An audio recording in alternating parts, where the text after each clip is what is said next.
We have something special this morning that I spotted.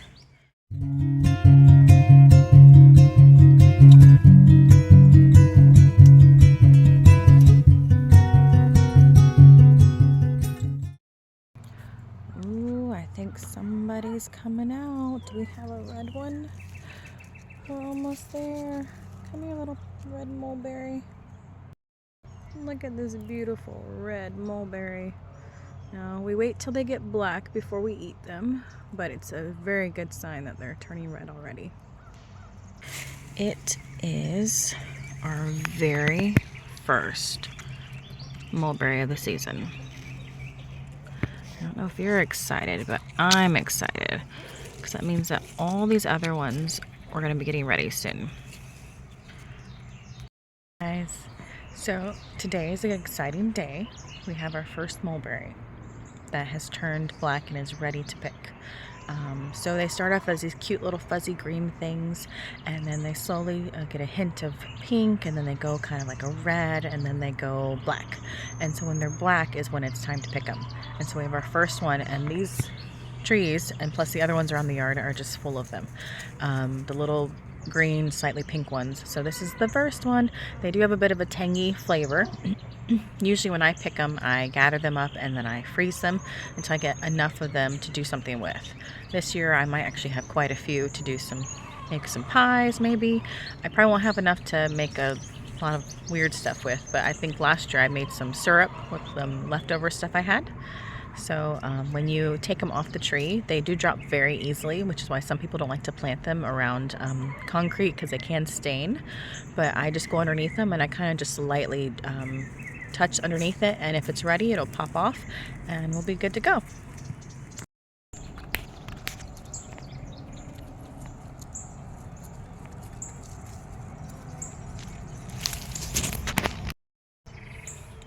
I'm sitting on the ground under the mulberry tree because of a rookie mistake. Usually I bring out a solo cup or some type of container to put underneath it to jostle it to bring it out, and I dropped it.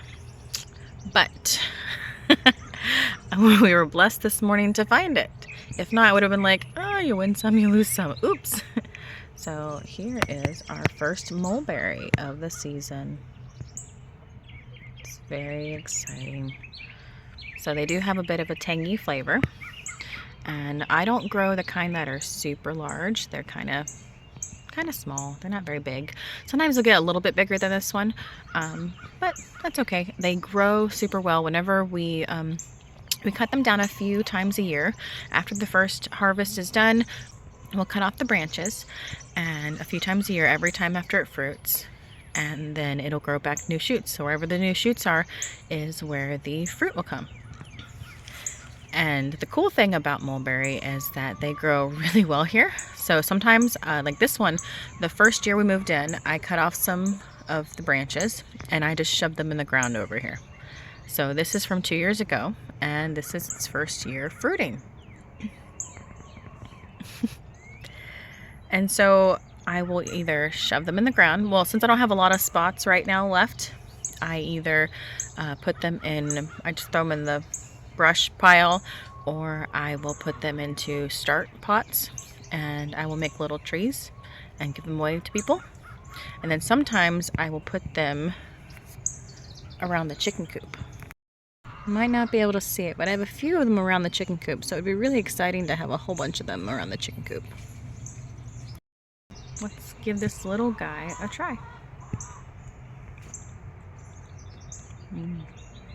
Yep. Tangy, a little bit of sweetness, but not a lot. It's kind of tart, but when you make it into a pie, it's delicious. Or when you make jam or syrup from it, it's great.